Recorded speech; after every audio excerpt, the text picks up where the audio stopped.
Hello students, hope you are going very well through the topics I explained in my last videos. Today I explain you example number 3rd and example number 4th of exercises 11.2 and 11.3 of unit mensuration. Here the question is there is a hexagon MNOPQR of side 5 cm मतलब कि hexagon की सभी sides की length दी हुई है जो that is 5 cm. Figure is given to us. Aman and Riddhima divided it in two different ways. Aman के और रिद्धिमा के डिवाइड करने के मेथड दो हैं, वो दोनों मेथड भी दिए हुए हैं हमें, और वो दोनों मेथड कैसे एडजस्ट करने को दिए हुए हैं इन्होंने। Check in the figure, one is this, this is Riddhima method, this is Aman method. Aman के मेथड में उसने इक्वली डिवाइड कर दिया दो पार्ट्स में और ये फॉर्म बन गई है आपके पास ट्रेपीजियम। और ट्रेपीजियम के अकॉर्डिंग पैरेलल साइड्स चाहिए हमें और एक हाइट चाहिए। और अकॉर्डिंग टू रिद्धिमा 3 पार्ट्स बन गए हैं, एक पार्ट में है रेक्टेंगल, 2 पार्ट्स में है ट्रायंगल। ट्रायंगल में बेस और हाइट चाहिए और रेक्टेंगल में लेंथ और ब्रेड्थ चाहिए। Find the area of this hexagon using both ways, दोनों वेज से इसका एरिया हमें फाइंड करना है। First we adjust Riddhima's method.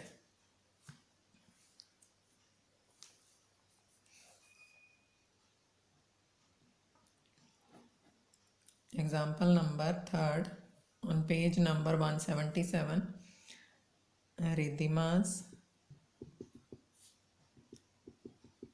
Method.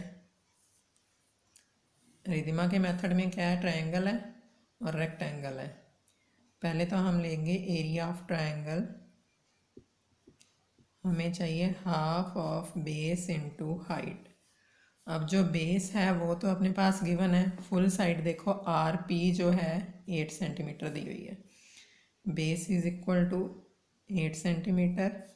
और जो हाइट दी हुई है, हाइट में आपके पास टोटल लेंथ दी हुई है एन क्यू की 11 सेंटीमीटर। 11 सेंटीमीटर में से रेक्टेंगल का पार्ट 5 सेंटीमीटर कट हो जाएगा तो बाकी बच गया 6 सेंटीमीटर। 6 सेंटीमीटर को हमने दो पार्ट्स में डिवाइड करना है क्योंकि 2 रेक्टेंगल है, तो ये वैल्यू हो जाएगी 6/2 दैट इज 3। कैसे एडजस्ट हुआ है, 11 - 5/2।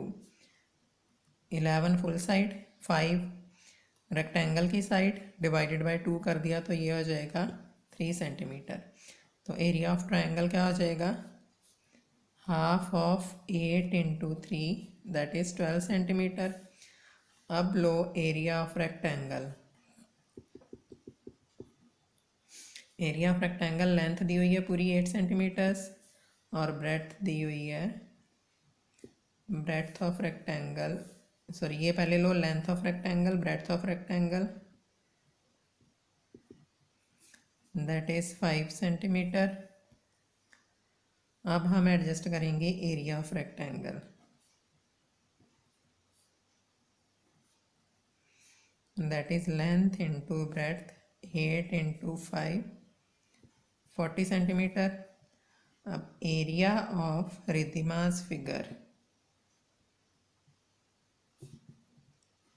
जो रिद्धिमा की फिगर थी उसमें एक था ट्रायंगल प्लस एक था रेक्टेंगल प्लस एक अगेन ट्रायंगल, 2 ट्रायंगल हो गए, एक रेक्टेंगल हो गया, तो इसकी वैल्यू क्या हो जाएगी 64 सेंटीमीटर स्क्वायर। ये जो वैल्यूज़ हैं ये स्क्वायरिंग में लेनी है, इस बात का ध्यान रखना है। Now we adjust Aman's method.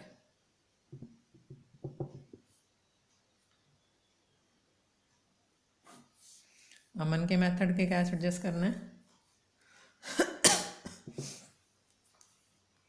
here we have area of trapezium, कौन सा ट्रेपीजियम है, QRMN।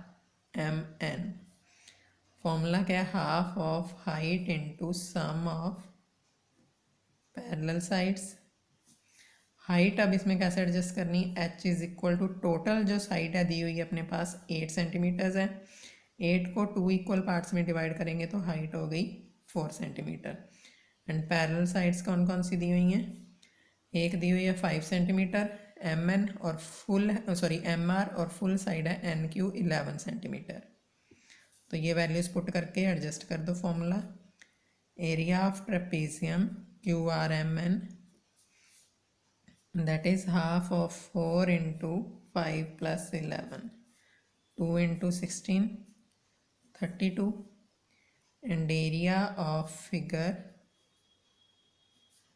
by Aman's method. Aman के मेथड से एरिया ऑफ फिगर क्या आ जाएगा, दो ट्रेपीजियम है इसमें, एक ट्रेपीजियम का हमने 32 निकाला और दूसरे ट्रेपीजियम का भी है 32, तो टोटल हो जाएगा 64 सेंटीमीटर। आंसर देखो दोनों मेथड से सेम ही आएगा, कोई डिफरेंट मेथड डिफरेंट आंसर नहीं आएगा क्योंकि फिगर तो सेम है। अलग अलग मेथड से बेशक निकाल लो, दैट इज़ डजेंट मैटर। तो इसके according this is the question example number 3। Now you have to solve questions of exercise 11.1। Now I explain you example number 4th on page number 184. This is an aquarium is in form of cuboid. Cuboid है मतलब दो parts इस side के, दो parts इस side के, और एक अपर पार्ट और एक बेस का पार्ट, 6 पार्ट हो गए इसके क्यूबॉइड के। Whose external measurement are this this and this. उसकी बाहर की मेजरमेंट्स दी हुई हैं। Base, side faces and back faces are to be covered with coloured paper. Base को, साइड फेसेस को और बैक फेस को कवर किया है। Find the area of paper needed. इसमें आप ऐसा करो, एक फिगर बना लो तो इजीली आपको थोड़ा समझ आ जाएगा क्वेश्चन। जैसे ये है आपका क्यूबॉइड, दिस वन, ये होती है लेंथ, ये होती है ब्रेड्थ और ये होती है height.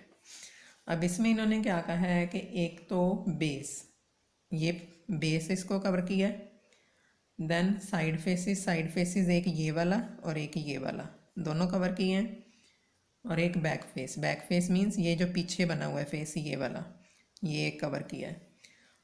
Are to be covered with the coloured paper. तो इनको हमने सॉल्व करना है। अब सबसे पहले तो लिखो लेंथ ऑफ एक्वेरियम। एक्वेरियम होता है जहाँ मछलियाँ रखी जाती हैं, घरों में होता है जो, दैट इज़ 80 सेंटीमीटर। अब देखो लेंथ बड़ी हो, ब्रेड्थ उससे छोटी और हाइट उससे छोटी हो, ऐसे नहीं करना। जो भी डायमेंशंस दी हुई हैं that was always according to length, breadth and height. First वाली को लेंथ मानना, सेकंड वाली को ब्रेड्थ और थर्ड वाली को हाइट। इस बात का ध्यान रखना है। Breadth of aquarium 30 centimetre and height of aquarium 40 centimetre. अब हमें लेना है एरिया ऑफ बेस। बेस दिया हुआ है, बेस मतलब ये वाला, इसमें एक लेंथ यूज़ हुई है, एक ब्रेड्थ यूज़ हुई है। Length into breadth, total value क्या हो जाएगी इसकी, लेंथ है 80, ब्रेड्थ है 30, टोटल हो गई 2400 सेंटीमीटर स्क्वायर। अब लो area of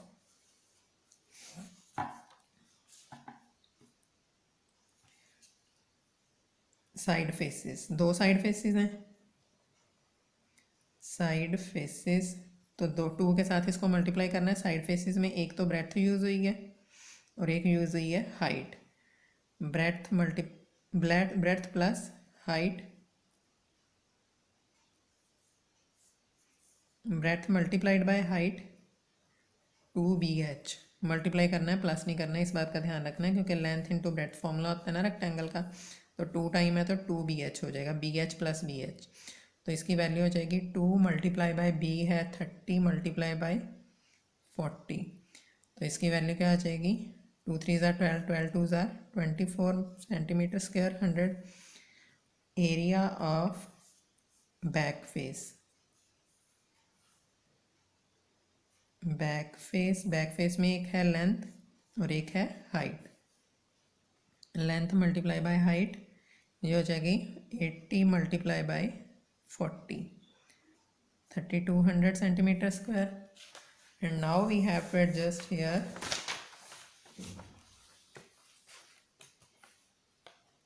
area of required part. एक तो बेस था, बेस की हाइट हमने एरिया हमने क्या फाइंड किया था 2400।